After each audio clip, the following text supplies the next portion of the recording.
Hello बच्चों, कैसे हैं आप सब लोग बढ़िया होंगे। Myself doctor Ved Prakash Patel, MBBS MD AIIMS Bhopal. आज मैं आप लोगों को बताने जा रहा हूँ कि मतलब जो फिजिक्स का फर्स्ट जो 11th का जो फर्स्ट पोर्शन है फिजिक्स में, उसका फर्स्ट चैप्टर का नाम है यूनिट्स एंड मेजरमेंट। और मैं आप लोगों के लिए एक बेसिक इन्फॉर्मेशन देना चाहता हूँ। जो एम करियर इंस्टीट्यूट है, एम करियर इंस्टीट्यूट ने PNST जो भी नर्सिंग का जितने भी प्रिपरेशन एग्जाम होते हैं, चाहे PNST हो, चाहे एम्स नर्सिंग हो, चाहे फिर मतलब AFMC नर्सिंग हो, चाहे KGMC नर्सिंग हो, या फिर BHU नर्सिंग हो, उसने प्रिपरेशन स्टार्ट कर दी है। मतलब कि जो एम करियर इंस्टीट्यूट है, इसका जो एड्रेस है वो DIG बंगलो, गौतम नगर थाना। और आप लोगों को ज्वाइन करना है तो आप लोग कॉन्टैक्ट पे मतलब यूट्यूब पे वीडियो भी डली है बहुत सारी PNST की। स्टार्ट हो गया है, 1 तारीख से स्टार्ट हो गया। आप लोग उन पे कांटेक्ट कर सकते हैं।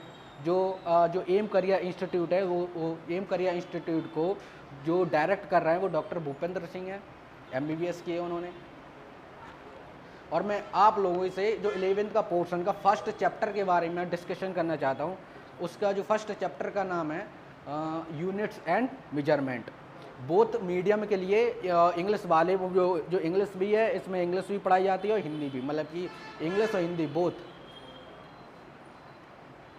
आज मैं आपसे बात करने जा रहा हूँ यूनिट्स एंड मेजरमेंट। जो यूनिट्स एंड जो मेजरमेंट जो चैप्टर है वो 11th का फर्स्ट चैप्टर का नाम है।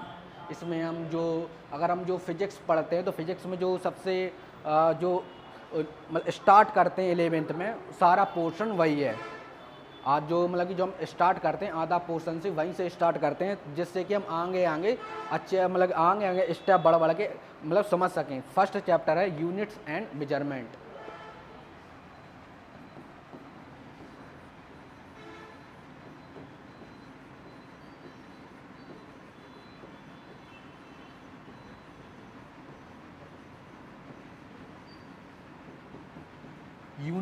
Unit and measurement. जो यूनिट एंड मेजरमेंट है, यूनिट का मतलब होता है इकाई, और मेजरमेंट का मतलब होता है मापन। ये हिंदी मीडियम वालों के लिए है। जो हिंदी मीडियम से जो PNST करना चाहते हैं, या फिर जो हिंदी मीडियम से जो आगे और भी एम्स नर्सिंग देना चाहते हैं, उनके लिए है। यूनिट का मतलब होता है इकाई, और मेजरमेंट का मतलब होता है मापन। मतलब कि इकाई और मापन, मतलब इकाई के बारे में हम जानेंगे और मापन के बारे में हम जानेंगे। क्या क्या इसमें मतलब जो चीज़ें हैं और जिससे हम मतलब कि जान सकते हैं। जैसे कि यूनिट्स है, हम किसी भी मतलब कि किसी भी हम सिंबल के हम जब यूनिट निकालते हैं, हम इसी सबसे पहले फर्स्ट चैप्टर हम इसी के लिए पढ़ते हैं। जो भी हम फिजिक्स में जो सारी हम डायमेंशन देखते हैं, यूनिट देखते हैं, और SI यूनिट हुई, CGS यूनिट, MKS यूनिट्स या FPS यूनिट्स होती है। जो भी हम यूनिट्स हमको देखने को मिलती हैं, इसी चैप्टर जो फर्स्ट चैप्टर है यूनिट एंड मेजरमेंट, इकाई और मापन। CBSE बोर्ड वालों के लिए यूनिट एंड मेजरमेंट, और जो हिंदी माध्यम वालों के लिए इकाई और मापन। सबसे पहले हम स्टार्ट करते हैं। सबसे पहले फिजिक्स में पढ़ने से पहले सबसे पहले चैप्टर का नाम पता होना चाहिए। चैप्टर का नाम जब हम लोगों को चैप्टर का नाम पता चल जाएगा, तो हमें उस दूसरी जो स्टेप होता है, उस चैप्टर का जो नाम है उसके बारे में पता होना चाहिए। अगर दूसरा जो स्टेप है उसके बारे में अगर हमें पता चल गया, तो हमें फिजिक्स बहुत ईजी होती है। फिजिक्स ज़्यादा टफ भी नहीं है, बहुत ईजी हो जाती है। अच्छे से इंटरेस्ट भी होने लगता है, इंटरेस्ट भी मतलब आने लगता है फिजिक्स में। इसी वजह से सबसे पहले जो फर्स्ट चैप्टर है यूनिट एंड मेजरमेंट, इकाई एंड मापन। सबसे पहले हम बात करते हैं यूनिट की। यूनिट क्या होती है, मतलब इकाई क्या होती है।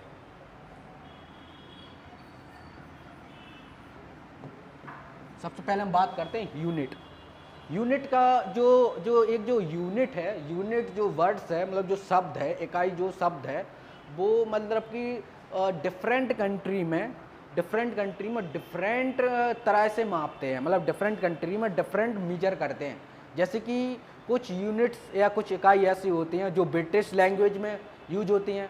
मतलब कि जो आधी से जो ज़्यादा जो इकाइयाँ होती हैं, वो इंग्लैंड में जो ब्रिटिश चीज़ें होती हैं, लैंग्वेज होती है, उसमें आधी मेजर करते हैं, मापते हैं। और जो मतलब कि जो आधी यूनिट्स होती है, वो क्या करते हैं, वो हम फ्रेंच में करते हैं। जो हम फ्रेंच जो लैंग्वेज होती है उसमें हम मेजर करते हैं। सबसे पहले बात करते हैं हम यूनिट्स के बारे में, यानी कि इकाई, यानी कि इकाई के बारे में। इकाई या यूनिट, क्या इकाई क्या होती है या फिर यूनिट क्या होती है, उसके बारे में हम सबसे पहले पढ़ते हैं। सबसे पहले हम यूनिट के बारे में पढ़ते हैं। यूनिट सबसे पहले सीबीएसई बोर्ड वाले, जो सीबीएसई बोर्ड वाले हैं उनके लिए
सबसे पहले सीबीएसई बोर्ड वालों के लिए है। सीबीएसई बोर्ड वालों के लिए सबसे पहले जो यूनिट्स की जो डेफिनेशन होती है, measurement of physical quantity are accepted in standard reference. मतलब कि जो फिजिकल क्वांटिटीज होती है जो यूनिट्स की, उसको मेजर करते हैं फिजिकल, मतलब कि स्टैंडर्ड लेवल पे हम एक कोई भी यूनिट से जैसे कि लेंथ है, लेंथ की जो होती है वो मीटर होती है, उसको जो मीटर है वो एक स्टैंडर्ड लेवल पे हम रेफरेंस करते हैं, उसी को हम क्या बोल देते हैं, यूनिट्स। यूनिट्स का मतलब होता है जो measurement of physical quantity are accepted in standard reference. Standard जो मतलब कि जो फिजिकल क्वांटिटी को मेजर करते हैं, मेजर करके जो हम एक स्टैंडर्ड रेफरेंस पे देखते, जो हम एक स्टैंडर्ड रेफरेंस पे देखते हैं, उसी को हम क्या बोल देते हैं, units that is called units. अब बारी आती है हिंदी माध्यम वालों की। जो हिंदी जो मीडियम से बच्चे हैं उनके लिए जो एक यूनिट्स यानी कि इकाई की जो परिभाषा होती है वो मैं आप लोगों के लिए लिख रहा हूँ।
अब हम हिंदी माध्यम वालों के लिए, जो हम मतलब कि जो हिंदी माध्यम वाले होते हैं उनके लिए जो यूनिट्स की जो इकाई की जो परिभाषा होती है, इकाई की जो परिभाषा होती है, जो मापन की वह भौतिक इकाई, जो हम एक नए संदर्भ से मापते हैं उसको हम क्या बोल देते हैं, इकाई।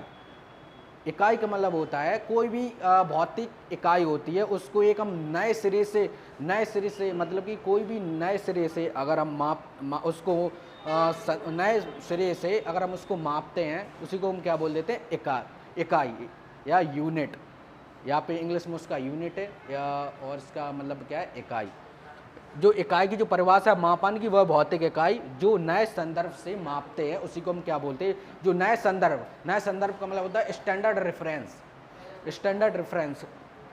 नए संदर्भ से मापते उसी को क्या बोलते हैं, इकाई कहलाती है। ये क्या है, मतलब कि सीबीएसई बोर्ड के लिए measurement of physical quantity are accepted in standard reference that is called units. मतलब कि कोई भी मतलब कि फिजिकल क्वांटिटी हो, अगर हम उसको एक न्यू स्टैंडर्ड रेफरेंस के थ्रू हम उसको मेजर करते हैं उसी को हम क्या बोल देते हैं, units that is called units. अब हम हिंदी में वही चीज़, हिंदी में मापन की वह इकाई जो नए संदर्भ से मापते हैं उसी को क्या बोलते हैं, उसी को क्या है, इकाई कहलाती है। अब हम जो मतलब कि इकाई की जो परिभाषा है, इकाई का मतलब कि इकाई की जो परिभाषा है यूनिट्स की, वो तो आप सब लोगों को समझ में आ गई होगी। परिभाषा, डेफिनेशन क्या है, यूनिट्स किसे कहते हैं। यूनिट्स उसे कहते हैं जो मतलब कि जो भौतिक की जो इकाई होती है, मतलब जो भौतिक विज्ञान की जो भी इकाइयाँ होती हैं उसको हम एक नए सिरे से मापते हैं, उसी को हम क्या बोलते थे, इकाई। और अगर हम इसको हम इंग्लिश में डिफ़ाइन करें तो जो फिजिकल क्वांटिटीज़ होती है, फिजिकल क्वांटिटीज़ उसको हम अगर मतलब कि एक न्यू स्टैंडर्ड रेफरेंस पे अगर मेजर करते हैं उसी को क्या बोल देते हैं हम, यूनिट्स। सिंपल सी चीज़ है। अब हम दूसरी बात करते हैं मेजरमेंट, मतलब कि मापन हम कैसे मापते हैं, मापन की बात करते हैं हम।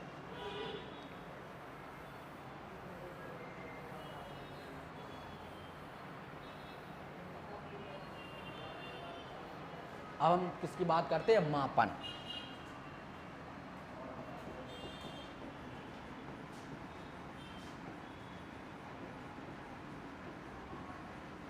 मेजरमेंट यानी कि मापन, मेजरमेंट यानी कि मापन क्या होता है, मापन मतलब कि सिंपल सी चीज़ है। मापन में कोई डेफिनेशन मतलब कि मापन की होती है डेफिनेशन, लेकिन कि मापन का सीधा सा सिंपल समझ लो। अगर हम कोई भी चीज़ है, अगर हम कोई भी चीज़ लेते हैं तो उसको हम देखते हैं कितने क्वांटिटीज़ में, मतलब कि कितनी मतलब की क्वांटिटीज़ है उसकी, या फिर मतलब कि कोई भी चीज़ हो उसकी अगर हम क्वांटिटीज़ पता कर लेते हैं उसी को हम क्या बोलते हैं, मापन। दैट इज कॉल्ड मापन। अब मापन में ज़्यादा यहाँ से जो भी मतलब कि पीएनएसटी में जो क्वेश्चन उठते हैं यहाँ से सबसे पहले पीएनएसटी में क्वेश्चन उठ जाएगा, पूछेगा सबसे पहले कि what is a unit. Unit में एक सिंबल दे देगा लेंथ, तो आप लोगों को उसमें डिफाइन करना है लेंथ में जो सिंबल होता है, सिंबल जो लेंथ की जो यूनिट होती है वो क्या यूनिट होती है, उसका सिंबल पता होना चाहिए। सिंपल से इसमें सिर्फ पीएनएसटी में इसमें से सिर्फ 4 क्वेश्चन आते हैं, बस ज़्यादा क्वेश्चन नहीं आते, 4 क्वेश्चन आते हैं। लेकिन ये पैकेज है मतलब कि स्टार्टर अगर हम इसको बोल सकते हैं स्टार्टर पैकेज चैप्टर है, ना कि जो नया चैप्टर है फ्रेश चैप्टर है उसी से मतलब कि 4 क्वेश्चन आ रहा है तो उसको क्या बोल देते हैं, स्टार्टर पैकेज चैप्टर। ठीक है। और पीएनएसटी में इससे मतलब कि जो क्वेश्चन उठते हैं ज़्यादातर यूनिट से उठते हैं, मतलब कि इकाई से उठते हैं, मतलब कि लेंथ की इकाई क्या है, मास की इकाई क्या है, और पदार्थ की संदर्भ मतलब कि अमाउंट ऑफ सब्सटेंस की मतलब इकाई क्या है। ये सब इकाइयाँ हैं, इनकी मतलब कि सिंबल पूछता है नॉर्मली, और सिंबल से और या फिर उसका पूरा वो फुल फॉर्म पूछ लेगा, या फिर सीजीएस यूनिट्स पूछ लेगा उसका, या फिर एसआई यूनिट्स पूछ लेगा, या फिर मतलब कि एफपीएस यूनिट्स भी पूछ लेगा। अब मैं बताऊंगा तुमको ये यूनिट होती क्या है, ये हम यूनिट होती है, इनके अंदर क्या क्या चीज़ें होती हैं यूनिट में, और मतलब कि आगे और कितने क्वेश्चन उठ सकते हैं इससे मैं आप लोगों को वो भी डिस्कस करूँगा अभी। मेजरमेंट का मतलब होता है मापन। मापन का मतलब तो समझ गए होंगे ना, सिंपल सी चीज़ है। अगर हम कोई भी चीज़ है, अगर हम कोई भी हम इकाई को अगर हम कोई भी इकाई जैसे लेंथ है, लेंथ को अगर हमें मेजर करना है, मतलब मापन है, उसी को क्या बोलते हैं हम? मापन। दैट इज कॉल्ड मापन। उसी को उसी वो चीज़ क्या कहलाती है? मापन। ओके।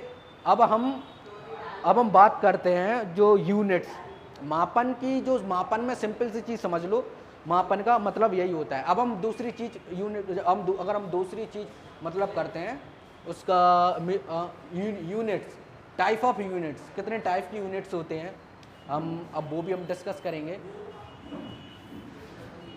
कितने टाइप की यूनिट्स होते हैं? टाइप ऑफ यूनिट,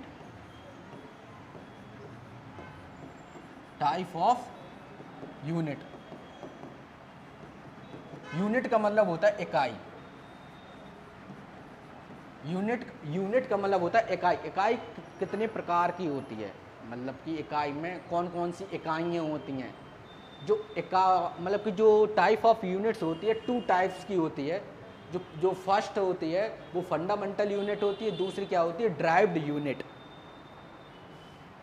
पहली कौन सी होती है? 2 टाइप्स की। The units are 2 types. The units are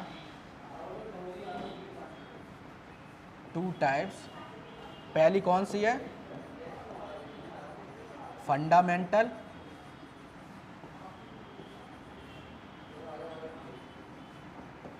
दूसरी कौन सी है? Derived unit. पहली कौन सी है? Fundamental unit. फंडामेंटल यूनिट को हम बेस यूनिट भी बोल सकते हैं। फंडामेंटल यूनिट को क्या बोल सकते हैं हम? Base unit. और दूसरी कौन सी है? Derived unit. अब हम इसको, जो फंडामेंटल का मतलब होता है, फंडामेंटल को अगर हम हिंदी में, जो अगर फंडामेंटल की हिंदी में है तो फंडामेंटल का मतलब होता है मौलिक। पहले ही कौन सी है? हिंदी मीडियम वाले हैं, हिंदी मीडियम वाले, जो इकाई होती है दो प्रकार की होती हैं। पहला प्रकार है वो है मौलिक इकाई। दूसरा कौन सा है? व्युत्पन्न इकाई। मौलिक इकाई को हम आधार इकाई भी बोल सकते हैं। जो आधार इकाई, जो मौलिक इकाई होती है वो मतलब कि एक्सप्रेस्ड होती है आधार इकाई पे। That is called fundamental unit. ये आप लोगों को ये मतलब कि 2 चीज़ें तो समझ में आ गई होंगी। पहली क्या है? यूनिट क्या होती है। दूसरी क्या है? मेजरमेंट क्या होता है। और तीसरी जो चीज़ है वो यूनिट कितने टाइप की होती हैं। यूनिट कितने टाइप की होती हैं, और जो यूनिट कितने टाइप की होती हैं उनमें जो फंडामेंटल यूनिट और ड्राइव यूनिट। फंडामेंटल यूनिट क्या होती है और ड्राइव यूनिट क्या होती है, मतलब मौलिक इकाई और व्युत्पन्न इकाई क्या क्या होती हैं। जो मौलिक इकाई को हम आधार इकाई भी बोल सकते हैं। ओके। पहली जो चीज़ है वो क्या है? पहली चीज़ क्या है? Fundamental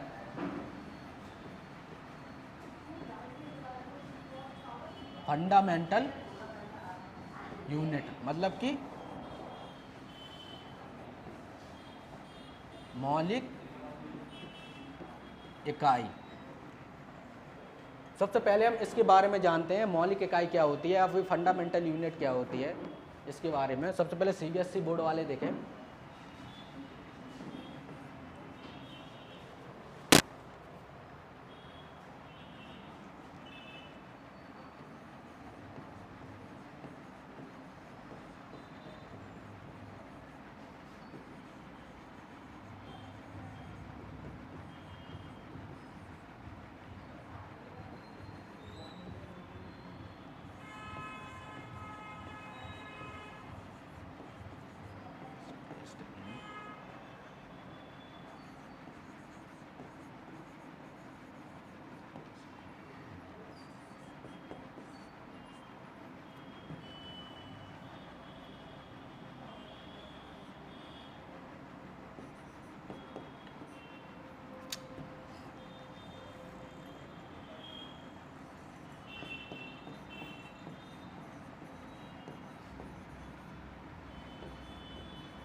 it known as fundamental unit.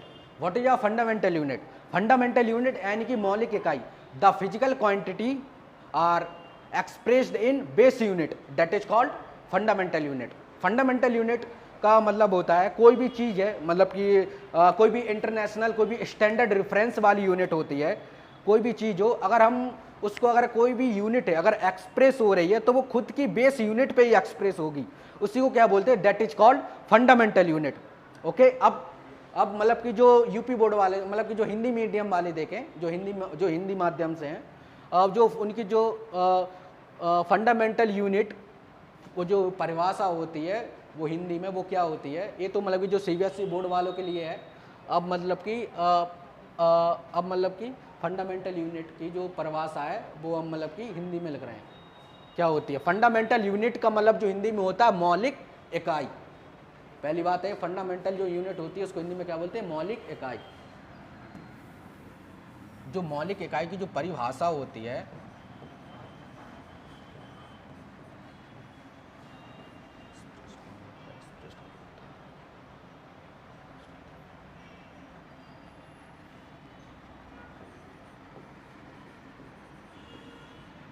मौलिक इकाई वह जो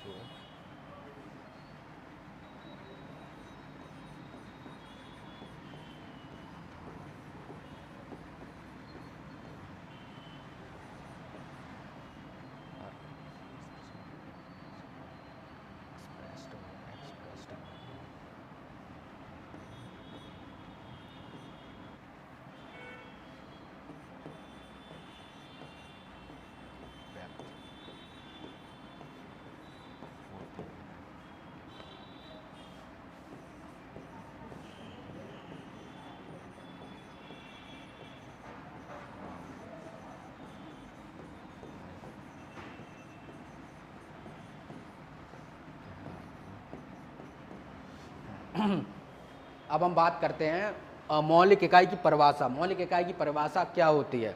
मौलिक इकाई वह इकाई है जो आधार इकाई पर व्यक्त होती है, उसी को हम क्या बोलते हैं, मौलिक इकाई। मौलिक इकाई का मतलब होता है मतलब कि फंडामेंटल यूनिट, मतलब जो सीबीएसई बोर्ड वाले जो फंडामेंटल जो यूनिट होती है वो एक्सप्रेस्ड होती है खुद की बेस यूनिट पे। मतलब कि जो मौलिक इकाई होती है वो खुद की आधार जो उसका जो सेंटर होता है, बीच का जो बिंदु होता है, केंद्र बिंदु होता है, उसी पे वो खुद जाके व्यक्त हो जाती है, उसी को हम क्या बोलते हैं, मौलिक इकाई। ओके, ये डेफिनेशन है मौलिक इकाई की। अब हम बात करते हैं, दूसरी बात करते हैं ड्राइव्ड यूनिट। मतलब ड्राइव्ड यूनिट का मतलब होता है व्युत्पन्न इकाई। उसका जो हिंदी में जो ड्राइव्ड यूनिट का जो हिंदी में मतलब होता है व्युत्पन्न इकाई। ये परिभाषा लिख ली होगी ना, परिभाषा फंडामेंटल जो मौलिक इकाई की जो परिभाषा होती है, ये जो मौलिक इकाई की परिभाषा है, मौलिक इकाई वह इकाई है जो आधार इकाई पर व्यक्त होती है। मतलब कि जो मौलिक इकाई का जो बिंदु केंद्र होता है उस पर वो जाके खुद व्यक्त हो जाती है, जो उसकी जो खुद व्यक्त हो जाती है आधार इकाई। मतलब कि जो मौलिक इकाई होती है उसी को मतलब दूसरा नाम होता है आधार इकाई। लेकिन जो मौलिक इकाई का काम ये है, जो मौलिक इकाई खुद की आधार इकाई के केंद्र बिंदु पे जाके व्यक्त हो जाती है, उसी को क्या बोलते हैं हम, मौलिक इकाई। ओके, समझ गए होंगे। अब हम दूसरी बात करते हैं derived unit. What is a derived unit? हाँ, सबसे मेन बात है, मेन बात मतलब कि सीबीएसई बोर्ड वालों के लिए जो फंडामेंटल यूनिट होती है, fundamental unit can not be expressed in derived unit. मतलब कि जो फंडामेंटल यूनिट होती है can not be expressed in derived unit. मतलब कि इसमें हिंदी में मतलब होता है जो मौलिक इकाई होती है वो व्युत्पन्न इकाई पर व्यक्त नहीं होती है। क्योंकि व्युत्पन्न इकाई का जो व्यक्त इसलिए नहीं होती है ना, क्योंकि व्युत्पन्न इकाई का जो केंद्र बिंदु होता है ना वो बड़ा होता है, लार्ज होता है। लेकिन जो मौलिक इकाई का जो केंद्र बिंदु होता है वो बहुत छोटा होता है, इसलिए क्या होती है, खुद की इकाई पे जो आधार इकाई पे व्यक्त हो जाती है। अब मतलब कि कोई भी चीज़ मतलब कि छोटी हो तो बड़ी पे थोड़ी व्यक्त होगी, वो तो जो मतलब कि अपनी साइज का ही देखेगी। इसलिए जो आधार इकाई होती है वो मौलिक इकाई के बराबर होती है साइज, उसी पे वो खुद अपनी इकाई को व्यक्त कर लेती है। ओके, मेन जो मतलब कि अगर मतलब कि जो मेन पॉइंट है इसमें, fundamental unit can not be express in drive unit. इसको मतलब कि इसको अच्छे से ध्यान से मतलब कि ब्रेन में उतार लेना, क्योंकि इस पे ना सबसे ज़्यादा जो मतलब कि इससे जो क्वेश्चन उठता है वो यही पूछता है कि मतलब कि जो फंडामेंटल जो यूनिट होती है वो मतलब कि व्यक्त होती है ड्राइव यूनिट पर। ऑप्शन दे देगा एस, नो, बोथ और नन ऑफ दीज। इसलिए क्या होती है नो। नो इसलिए होती है क्योंकि जो मौलिक इकाई का जो केंद्र बिंदु जो फंडामेंटल यूनिट का जो सेंटर पॉइंट होता है वो क्या होता है, वो लार्ज होता है, मतलब कि वो बड़ा होता है केंद्र बिंदु। इसलिए क्या होता है वो खुद की इकाई पे व्यक्त नहीं हो पाता है। ओके, अब हम बात करते हैं, अब हम दूसरी बात करते हैं ड्राइव्ड यूनिट। ड्राइव्ड यूनिट का मतलब क्या होता है, मतलब कि व्युत्पन्न इकाई का मतलब क्या होता है। ओके, दूसरी बात करते हैं हम ड्राइव्ड यूनिट। अब ड्राइव्ड यूनिट क्या होती है, ड्राइव्ड यूनिट क्या होती है, और मतलब कि इसका जो एक जो मेन सेंटर होता है उस पर मतलब कि फंडामेंटल यूनिट क्या होती है, एक्सप्रेस होती है कि नहीं होती है, वो भी मैं अभी आप लोगों को यहाँ पे बताऊंगा। ड्राइव्ड यूनिट की अगर हम डेफिनेशन देखें, सबसे पहले सीबीएसई बोर्ड वालों के लिए है ड्राइव्ड यूनिट की definition.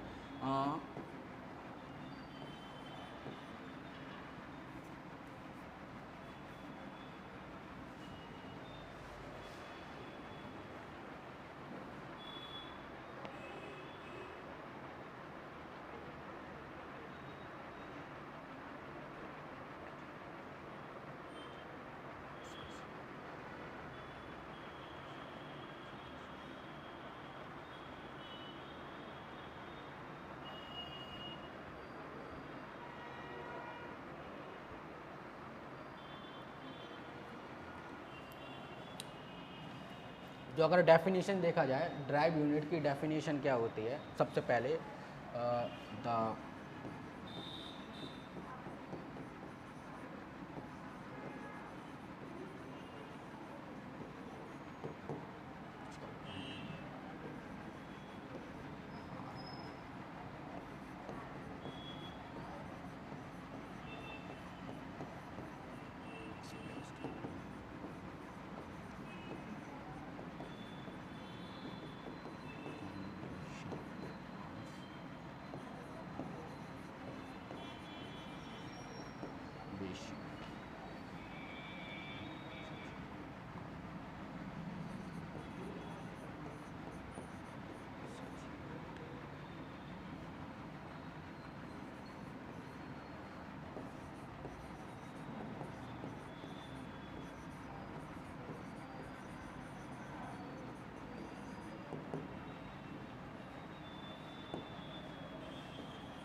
the physical quantity are expressed in combination of base unit. The physical quantities are expressed in combination of base unit such as are derived quantities, that is called derived unit। मतलब कि जो physical जो quantities होती है वो express होती है base unit पे। मतलब कि बेस यूनिट पे क्यों एक्सप्रेस होती है, बेस यूनिट पे जो वो एक्सप्रेस होती है क्योंकि जो फंडामेंटल यूनिट में मैंने अभी आप लोगों को बताया था, जो फंडामेंटल की जो यूनिट होती है उसका जो केंद्र मतलब कि जो सेंटर पॉइंट होता है वो बहुत छोटा होता है और ड्राइव्ड यूनिट का सेंटर पॉइंट बहुत बड़ा होता है। तो जो फंडामेंटल जो यूनिट होती है वो छोटी होती है, जो बड़ी चीज़ छोटे पे एक्सप्रेस नहीं होती है, लेकिन छोटी चीज़ बड़े पे एक्सप्रेस हो जाती है ईजी तरह से। इसी वजह से ये ड्राइव्ड यूनिट होती है। ड्राइव्ड यूनिट क्या है, इसका जो सेंटर पॉइंट होता है लार्ज होता है। जो सेंटर पॉइंट होता है ड्राइव्ड यूनिट का वो लार्ज होता है और जो उस पर जो एक्सप्रेस्ड हो रही है वो किस पे हो रही है, बेस यूनिट पे। बेस यूनिट का सेंटर पॉइंट क्या होता है, बहुत स्मॉल होता है। इसलिए क्या होता है कि मतलब जो बेस यूनिट का जो सेंटर पॉइंट होता है वो क्या हो जाता है, वो ड्राइव यूनिट पे अपने आप क्या हो जाता है, एक्सप्रेस्ड हो जाता है। इसी को क्या बोलते हैं हम, ड्राइव यूनिट। ठीक है, और वो एक जब वो मतलब कि जो मतलब कि जो ड्राइव्ड यूनिट का जो सेंटर पॉइंट होता है और जो बेस यूनिट का जो सेंटर पॉइंट होता है, जब वो एक दूसरे पर जब एक्सप्रेस हो जाता है, जब वो पूरा एक्सप्रेस हो जाता है, उसको क्या बोल देते हैं हम, पूरे को ड्राइव्ड क्वांटिटीज, ड्राइव्ड क्वांटिटीज बोलते हैं। उसी जो ड्राइव्ड क्वांटिटीज को क्या बोल देते हैं हम, ड्राइव्ड यूनिट। ड्राइव्ड यूनिट ये सीबीएसई बोर्ड वालों के लिए है, मतलब कि सीबीएसई बोर्ड वालों की ये डेफिनेशन है। अब मतलब कि यूपी बोर्ड वालों के लिए जो डेफिनेशन है वो सुन लीजिए।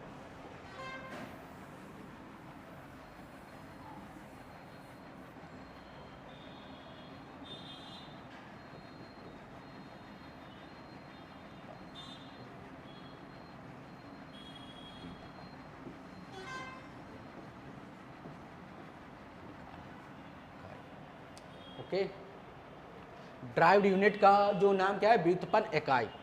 व्युत्पन्न इकाई की परिभाषा क्या होती है?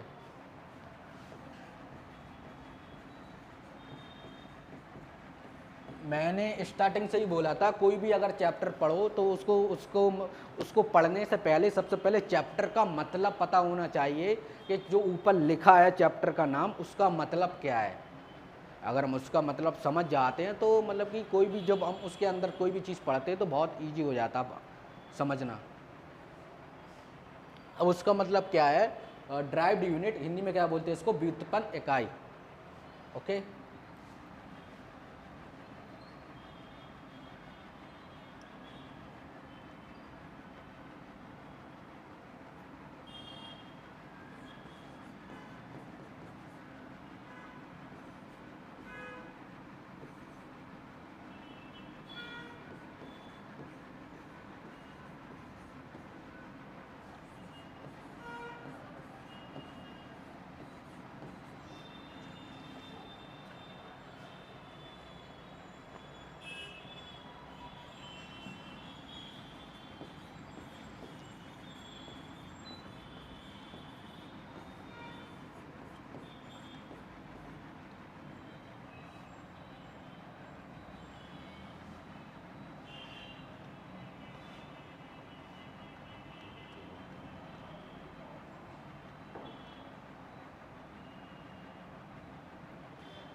दैट इज हिंदी मीडियम वाले, हिंदी मीडियम के लिए जो व्युत्पन्न इकाई की जो परिभाषा होती है वो है, व्युत्पन्न इकाई वह इकाई है जो भौतिक मात्रा पर आधार इकाई व्यक्त होती है। जो आधार इकाई पर जो व्यक्त होती है उसी को क्या बोल देते हैं हम, व्युत्पन्न मात्रा। और व्युत्पन्न मात्रा को ही हम क्या बोल देते हैं, व्युत्पन्न इकाई। यानी कि जो व्युत्पन्न जो इकाई होती है, जो भौतिक मात्रा होती है, भौतिक मात्रा मतलब फिजिकल क्वांटिटीज़, जो फिजिकल क्वांटिटीज़, और जो फिजिकल क्वांटिटीज़ को ही बोलते हैं हम क्या, भौतिक मात्रा। जो भौतिक मात्रा होती है, जो भौतिक मात्रा जो होती है वो क्या होती है, वो आधार इकाई पर क्या हो जाती है, व्यक्त हो जाती है। आधार इकाई पे जाके व्यक्त हो जाती है। आधार इकाई का मतलब होता है बेस यूनिट। बेस यूनिट मतलब कि जो बेस यूनिट जो आधार इकाई का जो केंद्र बिंदु होता है उस पे जाके क्या हो जाती है, व्यक्त हो जाती है। उसी को हम क्या बोल देते हैं, व्युत्पन्न मात्रा। और जो व्युत्पन्न मात्रा होती है उसी को हम क्या बोल देते हैं बाद में, व्युत्पन्न इकाई।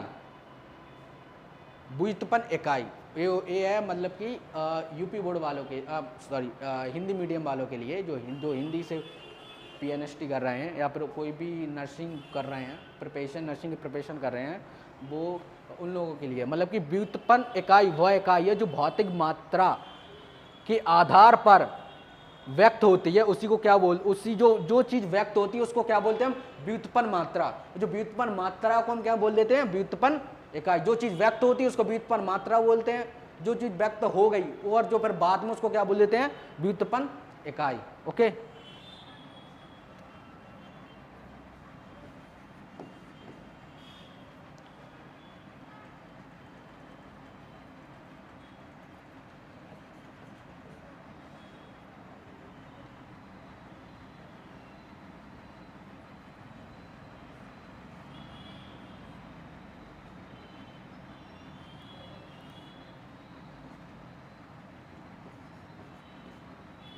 व्युत्पन्न इकाई वह इकाई है जो भौतिक मात्रा के आधार पर व्यक्त होती है, उसको क्या बोल देते हैं हम, जो इकाई व्यक्त होती है उसको क्या बोल देते हैं हम, उसको क्या बोलते हैं हम, व्युत्पन्न मात्रा कहते हैं। और जो व्युत्पन्न मात्रा होती है उसको क्या बोल देते हैं हम, जो व्युत्पन्न मात्रा होती है उसको क्या बोल देते हैं, उसको क्या बोल देते हैं, व्युत्पन्न इकाई। व्युत्पन्न इकाई बोलते हैं। एक क्या है CBSE बोर्ड वालों के, एक क्या यूपी बोर्ड हिंदी माध्यम वालों के लिए है। जो मैंने जो पहले लिखवाई थी डेफिनेशन, वो क्या थी, CBSE बोर्ड वालों की, मतलब इंग्लिश मीडियम वालों के लिए थी। और मतलब कि दूसरी चीज़ क्या होती है, जो व्युत्पन्न मात्रा होती है वो क्या, मौलिक इकाई पर व्यक्त नहीं होती है। जो व्युत्पन्न मात्रा होती है वो मौलिक इकाई पर व्यक्त नहीं होती। ये क्या है, स्टेटमेंट है। ये जो मेन स्टेटमेंट है, मतलब कि ये क्या होती है, जो मतलब कि जो derived unit are not expressed in fundamental unit, that is called statement. ये स्टेटमेंट है इसका, ड्राइव्ड यूनिट का स्टेटमेंट। और फंडामेंटल यूनिट का स्टेटमेंट क्या था, fundamental unit can not be expressed in derived unit, that is called fundamental unit statement. मतलब कि जो मौलिक इकाई होती है वो व्युत्पन्न इकाई पे व्यक्त नहीं होती है। बट जो व्युत्पन्न इकाई होती है वो मौलिक इकाई पे व्यक्त नहीं होती है। लेकिन जो व्युत्पन्न जो इकाई होती है वो आधार इकाई पर व्यक्त हो जाती है।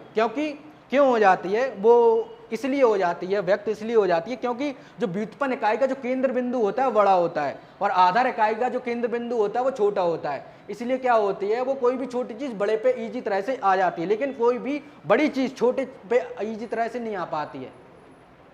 इसलिए जो व्युत्पन्न इकाई होती है वो आधार इकाई पे इजी तरह से व्यक्त हो जाती है। ओके, मतलब कि जो हिंदी माध्यम वालों को समझ में आ गया होगा, ये डेफिनेशन है। अब हम बात करते हैं जो हमारी जो इंटरनेशनल यूनिट्स होती हैं, इसमें जो इंटरनेशनल जो इकाई होती हैं उसके बारे में हम बात करते हैं। ओके, और एक स्टेटमेंट लिख लेना, इसमें स्टेटमेंट है, उसमें मतलब कि एक स्टेटमेंट है ड्राइव्ड यूनिट, मतलब कि व्युत्पन्न इकाई का स्टेटमेंट है। मतलब कि जो व्युत्पन्न इकाई होती है वो मौलिक इकाई पर व्यक्त नहीं होती है, ठीक है। और जो मौलिक जो इकाई होती है वो व्युत्पन्न इकाई पे व्यक्त नहीं होती है। और मैंने क्यों व्यक्त नहीं होती है या फिर क्यों एक्सप्रेस नहीं होती है वो भी मैंने अभी बता दिया। केंद्र बिंदु यानी कि सेंटर पॉइंट की वजह से, मेन रीजन क्या है, सेंटर पॉइंट यानी कि केंद्र बिंदु, उसका छोटा होता है, इसका केंद्र बिंदु उसका मतलब कि स्मॉल होता है, इसका लार्ज होता है। अब हम बात करते हैं इंटरनेशनल यूनिट। इंटरनेशनल यूनिट, जो इंटरनेशनल यूनिट होते हैं, सबसे पहले जो इंटरनेशनल जो यूनिट होती है, इंटरनेशनल यूनिट मतलब जो इंटरनेशनल इकाई होती हैं वो कौन कौन सी इकाई होती हैं, और जो वो इकाई होती हैं वो कौन कौन सी लैंग्वेज में डिफाइन की गई हुई हैं। ओके, सबसे पहले हम जो अगली जो हेडिंग है उसको क्या लिखते हैं हम, इंटरनेशनल यूनिट।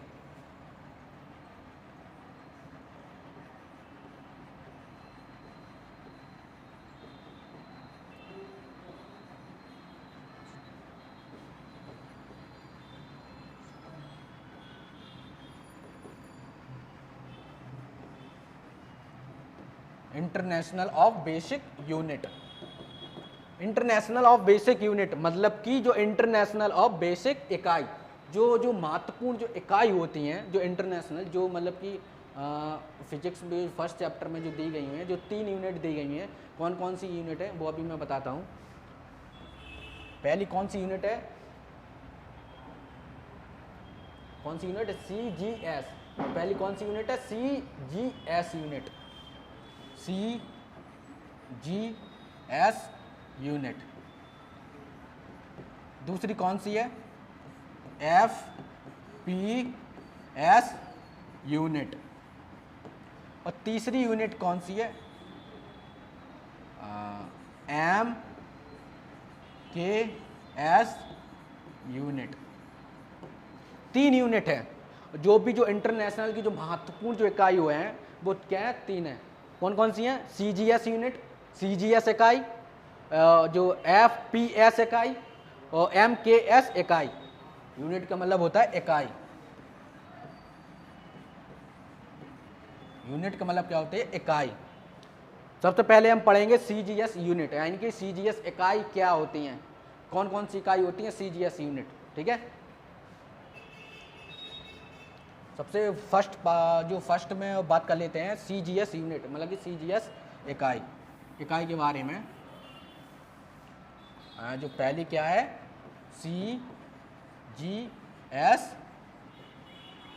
यूनिट यानी कि CGS इकाई।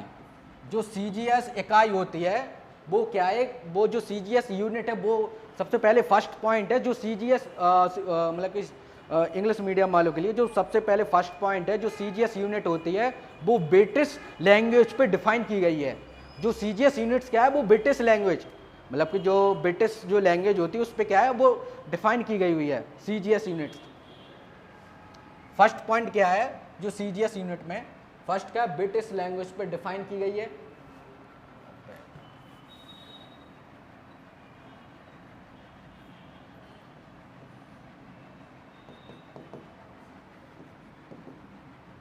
पहली कौन क्या है, British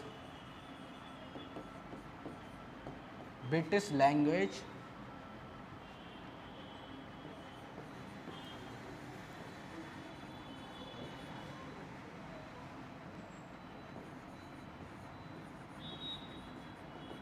British language are defined in this unit.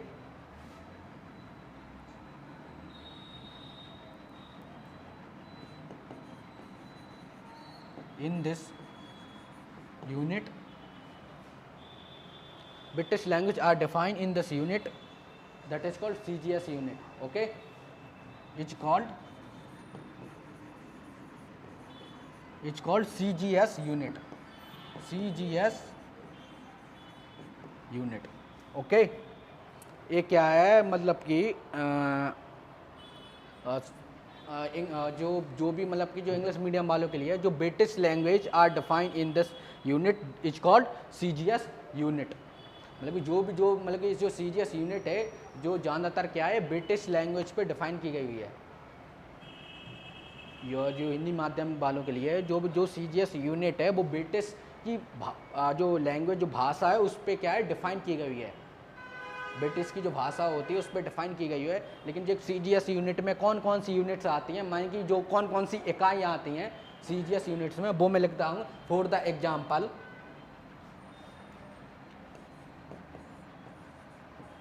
For the example, for the example कौन कौन सी यूनिट्स हैं जो आते हैं सीजीएस यूनिट्स में या सीजीएस इकाई में, कौन कौन सी? पहली कौन सी है? सेंटीमीटर। सेंटीमीटर, सेंटीमीटर का मतलब कि जो सिंबल बना लेना सीएम, सीएम का मतलब चीफ मिनिस्टर में समझ लेना, सीएम सेंटीमीटर। दूसरी जो यूनिट होती है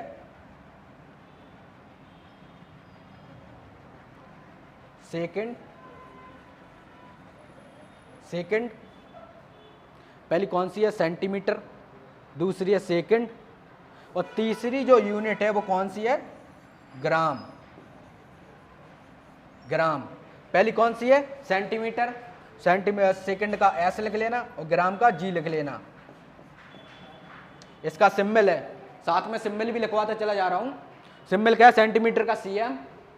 सबसे पहले डेफिनेशन तो लिख गई होगी ना, मतलब कि जो सीजीएस यूनिट्स की, सीजीएस इकाई की। ओके, मैं ऊपर लिख दे रहा हूँ, यहाँ पे शायद दिख नहीं रहा होगा। पहली कौन सी है सीजीएस यूनिट्स में? कौन सी है पहली? सेंटीमीटर, यानी कि सीएम, चीफ मिनिस्टर मत समझ लेना। दूसरा क्या है? ग्राम, यानी कि जी, और तीसरी यूनिट क्या है? सेकंड, सेकंड यानी कि एस। मतलब कि यूनिट के साथ सिंबल भी लिखवाता चला जा रहा हूँ, पर बाद में अलग से सिंबल सिंबल लिखवाओ, फिर उसके बाद यूनिट लिखवाओ, साथ में ही लिखवाता चला जा रहा हूँ। सेंटीमीटर को सीएम सिंबल, ग्राम का जी, सेकंड का एस। ओके, अब हम, ये तो सीजीएस यूनिट हो गई। सीजीएस यूनिट में या फिर सीजीएस इकाई में फर्स्ट पॉइंट क्या है? ये ब्रिटिश लैंग्वेज पर डिफाइन की गई है। दूसरा पॉइंट क्या है? जो सीजीएस यूनिट्स होती हैं वो कौन कौन सी होती हैं? सेंटीमीटर, ग्राम और सेकंड। तीसरा पॉइंट कौन कौन से सिंबल होते हैं? सेंटीमीटर का सीएम, ग्राम का जी और सेकंड का एस। ओके, अब हम दूसरी दूसरी जो यूनिट है वो कौन सी है? FPS unit. Okay, FPS unit, दूसरी जो यूनिट है एफपीएस यूनिट। जो दूसरी जो इंटरनेशनल जो यूनिट है वो कौन सी है? FPS unit, FPS unit. FPS unit, जो एफपीएस यूनिट होती है ये भी क्या है? ये भी ब्रिटिश लैंग्वेज के थ्रू डिफाइन की गई है। सबसे पहले सीजीएस और एफपीएस, ये दोनों क्या है? Both units are define in British language. Okay, मतलब कि जो एफपीएस यूनिट होती है ये भी क्या डिफाइन की गई है? किस पे? ब्रिटिश लैंग्वेज पे। डेफिनेशन लिख लेना, मतलब कि एफ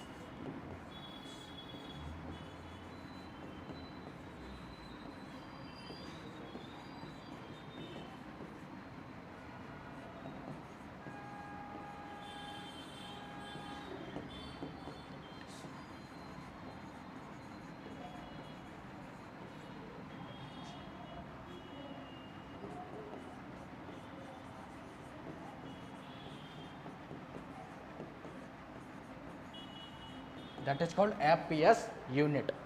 जो एफपीएस, ये तो क्या है, मतलब कि इंग्लिश मीडियम वालों के लिए है। जो FPS units are defined in the British language, it's called FPS unit. अब हम हिंदी मीडियम वालों के लिए देखें, जो एफपीएस जो इकाई होती है वो ब्रिटिश लैंग्वेज पर डिफाइन की गई है।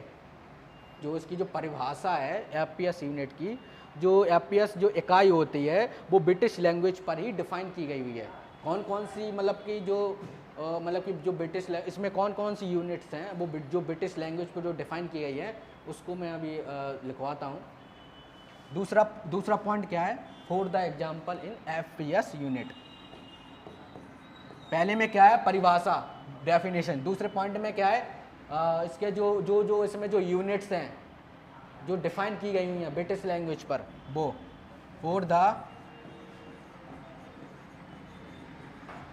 Example of FPS unit.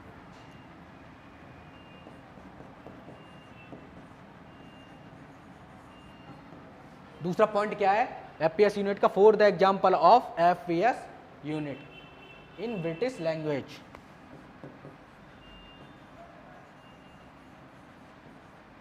In British language,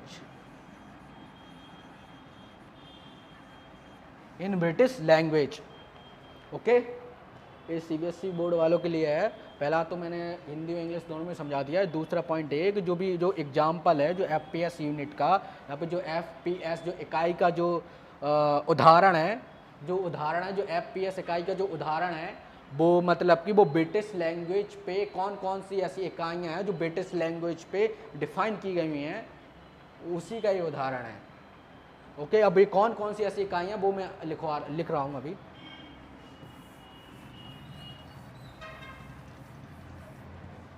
पहली जो इकाई है जो FPS जो यूनिट जो इकाई है, तो पहली क्या है? फुट। पहली क्या है? फुट। पहली क्या है? फुट। फुट। फुट क्या है? ब्रिटिश लैंग्वेज पे डिफाइन है इकाई। इसका जो सिंबल क्या है? F। F। दूसरा क्या है? पाउंड। पाउंड यानी कि P। तीसरा क्या है? सेकंड यानी कि S। मतलब कि ये क्या है? सिंबल है, ये क्या है? पूरी यूनिट है। ओके, और जो FPS यूनिट क्या कौन कौन सी हैं? फुट, पाउंड और सेकंड। सिंबल क्या है? FPS। Okay, foot, pound, second. Symbol क्या है? फुट का F, पाउंड का P और सेकंड का S।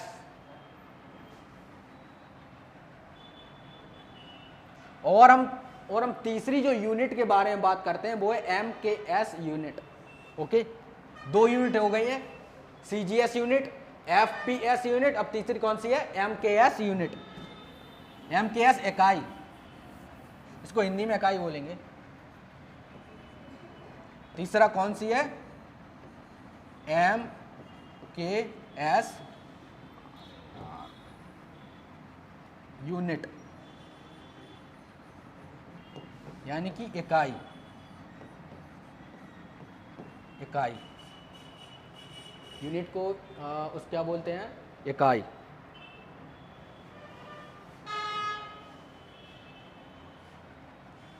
इकाई है। और सबसे पहले जो MKS की जो MKS यूनिट है, इसकी जो सबसे पहले पहला पॉइंट है, अगर मान लो दोनों मतलब कि दोनों, अभी क्वेश्चन भी मतलब कि बताऊंगा इस पे, मतलब कि कैसे क्वेश्चन उठते हैं। मतलब कि जो पहली जो CGS और FPS यूनिट, जो दो यूनिट हैं वो किस लैंग्वेज पर डिफाइन है? ब्रिटिश लैंग्वेज पर। लेकिन MKS यूनिट आर डिफरेंट। जो MKS यूनिट होती है उनसे डिफरेंट होती है, क्योंकि MKS जो यूनिट होती है वो वो फ्रेंच लैंग्वेज पे डिफाइन होती है, और जो CGS और FPS जो लैंग्वेज होती है, और जो FPS जो यूनिट होती है वो डिफाइन किस पे है? ब्रिटिश लैंग्वेज पे। ओके, फर्स्ट में क्या है? MKS यूनिट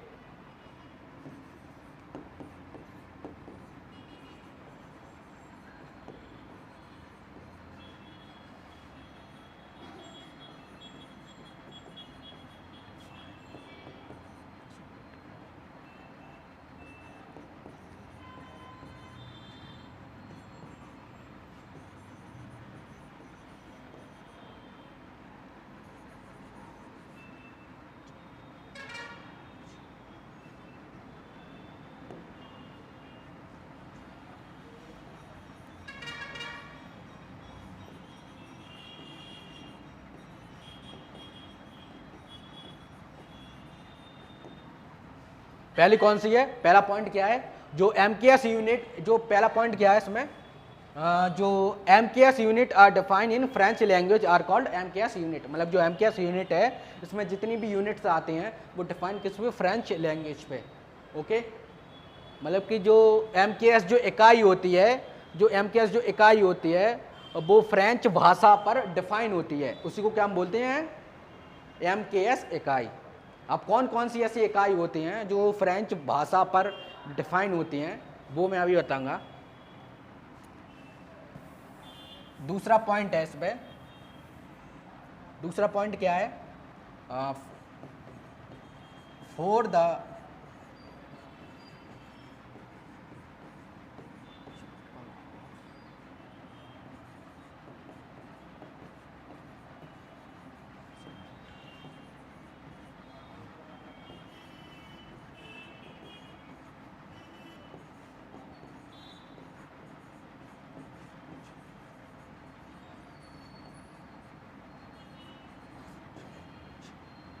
कौन कौन सी ऐसी मतलब कि जो MKS जो इकाई होती हैं वो जो कौन कौन सी ऐसी इकाई होती हैं जो MKS जो इकाई होती हैं वो डिफाइन होती हैं, मतलब कि जो डिफाइन होती है फ्रेंच लैंग्वेज पे, ठीक है। इसका जो एक उदाहरण है, उदाहरण कौन कौन सी ऐसी इकाई होती हैं, MKS इकाई होती हैं मतलब कि जो फ्रेंच लैंग्वेज पर डिफाइन होती हैं।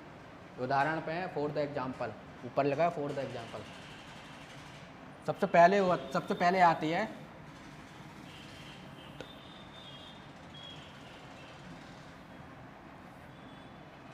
सबसे पहले आती है मीटर, दूसरी आती है किलोग्राम, तो तीसरी आती है सेकंड। पहले का जो सिंबल है वो M होगा, दूसरे का जो सिंबल है वो K होगा, तीसरे का जो सिंबल है वो S होगा। ओके, पहले मीटर का M, किलोग्राम का kg और सेकंड का S। मीटर का M होगा, किलोग्राम का kg होगा और सेकंड का S होगा। और अब दूसरी बात ये है कि मतलब कि CGS यूनिट्स और FPS जो FPS यूनिट ये दोनों ब्रिटिश लैंग्वेज पे क्यों डिफाइन है, दोनों तो ब्रिटिश लैंग्वेज पे डिफाइन है, लेकिन ये जो MKS यूनिट्स होती है वो फ्रेंच लैंग्वेज पे क्यों डिफाइन है। दोनों में जब दोनों इकाई जो दोनों यूनिट या इकाई होती हैं, चाहे वो CGS हो चाहे फिर वो FPS यूनिट्स हो या FPS इकाई हो, दोनों तो मतलब कि ब्रिटिश पे डिफाइन है, लेकिन ये तीसरी है फ्रेंच पे क्यों है। फ्रेंच पे इसलिए है क्योंकि इसमें जो दूसरा जो पॉइंट बढ़ जाता है ये किलोग्राम। किलोग्राम का मतलब होता है जो किलोग्राम है जो इसका सिंबल क्या है kg, ठीक है। जो मास की जो यूनिट होती है वो होती है क्या, किलोग्राम, यानी कि kg। और जो मास का जो सेंटर पॉइंट होता है वो बहुत ज़्यादा होता है इन सब यूनिट से, मीटर से और सेकंड से। इसलिए इसको क्या है जो इसको जो इसलिए जो MKS जो यूनिट होता है, MKS यूनिट्स को क्या है जो किलोग्राम जो kg है ना, kg को इसलिए फ्रेंच लैंग्वेज में डिफाइन किया गया है क्योंकि ब्रिटिश लैंग्वेज में डिफाइन नहीं हो रहा था। इसलिए इसको क्या है किलोग्राम को या kg को MKS यूनिट्स में मतलब कि फ्रेंच लैंग्वेज में इसलिए यही डिफाइन किया क्योंकि जो किलोग्राम है ये मास की यूनिट्स होती है। मास का जो सेंटर पॉइंट होता है बहुत बड़ा होता है, बहुत लार्ज होता है, मीटर और सेकंड से दुगना होता है। इसलिए अब मतलब कोई भी पूछे CGS और FPS तो ब्रिटिश में MKS क्यों, तो बोलना क्योंकि जो मास होता है, मास की जो यूनिट होती है किलोग्राम, जो उसमें जो सेकंड यूनिट है किलोग्राम kg, तो इसके जो सेंटर पॉइंट होता है वो बहुत लार्ज होता है, मतलब कि केंद्र बिंदु। इसलिए इसको MKS यूनिट्स में रखा, फ्रेंच लैंग्वेज में रखा गया है। ओके, अब ये तो मतलब कि समझ गए हो। अब तीसरी बात आती है, मतलब कि जो तीसरी बात आती है पैरालॉक्स एंगल और पैरालॉक्स मेथड। इस पे जो पैरालॉक्स एंगल जो मतलब कि जो MKS यूनिट्स में जो पैरालॉक्स एंगल और पैरालॉक्स मेथड होता है ये क्या होता है, जो मतलब कि दूसरा पॉइंट ये भी बोल सकते हैं क्योंकि फ्रेंच लैंग्वेज में इसलिए डिफाइन किया गया है क्योंकि इसमें जो पैरालॉक्स मेथड भी आ जाता है और पैरालॉक्स एंगल भी आ जाता है। पैरालॉक्स मेथड और पैरालॉक्स एंगल भी आ जाता है। मतलब कि पैरालॉक्स का मतलब होता है लंबन, पैरालॉक्स का मतलब होता है लंबन, पैरालॉक्स मेथड मतलब लंबन विधि, पैरालॉक्स मेथड हिंदी में क्या बोलते हैं लंबन विधि, पैरालॉक्स एंगल लंबन कोण। पैरालॉक्स जो सबसे पहले इसमें जो अगर मान लो MKS यूनिट्स है, अगर इसमें फ्रेंच लैंग्वेज में रखी गई है तो मतलब कि इसमें दोनों चीज़ क्या है डिफाइन हो रही हैं। पैरा क्या है, पैरालॉक्स मेथड, दूसरा क्या है पैरालॉक्स एंगल। अब हम बात करते हैं पैरालॉक्स मेथड क्या होता है, मतलब कि लंबन विधि। लंबन विधि क्या होती है, लंबन कोण, लंबन जो विधि होती है, मतलब कि अच्छा मतलब कि अगर लंबन हम मेथड के बारे में, अगर पैरालॉक्स मेथड के बारे में अगर हम नॉर्मली सी बात करें तो मतलब कि अगर मान लो हम किसी भी स्केल के थ्रू हम सन से कोई भी सन से जुपिटर हम नाप सकते हैं। मतलब कि हम आई के मतलब कि हम मतलब कि कोई हम स्केल यूज ना करें, अगर हमारी कोई स्केल यूज ना हो और फिर मेजर करने के लिए ये कितनी डिस्टेंस है इन दोनों के बीच में, तो हम मतलब कि उसको विथआउट स्केल के थ्रू माप सकते हैं। इसी को हम क्या बोलते हैं, इसकी वो पैरालॉक्स मेथड। मतलब कि जो पैरालॉक्स जो मेथड जो मतलब कि जो बीच में जो एंगल बनता, मतलब जो एंगल बनता है ना, एंगल, उसी को क्या बोल देते हैं हम, पैरालॉक्स एंगल।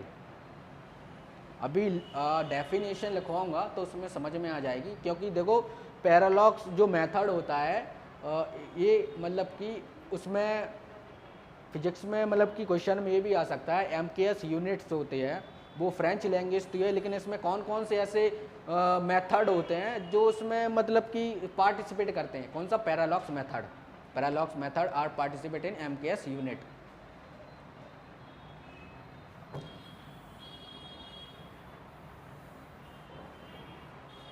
दूसरी बात यह है, देखो मतलब कि पैरालॉक्स मेथड होता है, पैरालॉक्स मेथड हम बिना स्केल के थ्रू नहीं माप सकते, मेजर नहीं कर सकते। इतनी डिस्टेंस कौन देगा, हम आई से देख लेंगे क्या, आंखों से अपनी देख लेंगे क्या, कितनी डिस्टेंस है, कितनी डिस्टेंस है। अगर हम सन और जुपिटर के बीच में, अगर हम दोनों के बीच में अगर हम डिस्टेंस देखें तो हम पता कर लेंगे आंखों से, नहीं, क्योंकि उसके लिए हमें क्या, स्केल की ज़रूरत पड़ती है। इसलिए इसी को क्या बोलते हैं, पैरालॉक्स मेथड, मतलब लंबन विधि। मतलब कि हम उसके बिना स्केल के थ्रू हम कोई भी चीज़ नहीं नाप सकते, मतलब कि माप नहीं सकते विथआउट स्केल के, उसी को हम क्या बोल देते हैं, पैरालॉक्स मेथड। और जो हम जिस चीज़ को हम माप नहीं सकते उसके बीच में जो एंगल बनता है उसको क्या बोल देते हैं हम, पैरालॉक एंगल या लंबन कोण। ओके,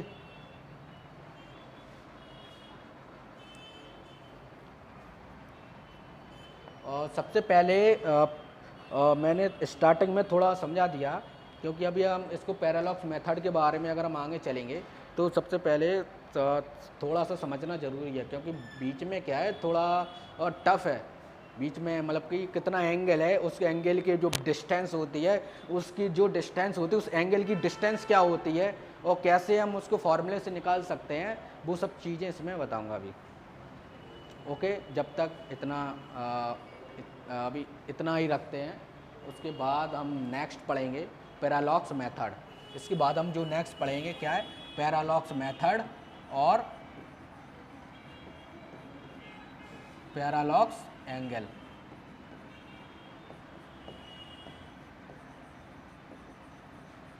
पैरालॉक्स एंगल दोनों ही चीज़ पढ़ेंगे हम, पैरालॉक्स मेथड और पैरालॉक्स एंगल नेक्स्ट टर्म में। Okay, thank you.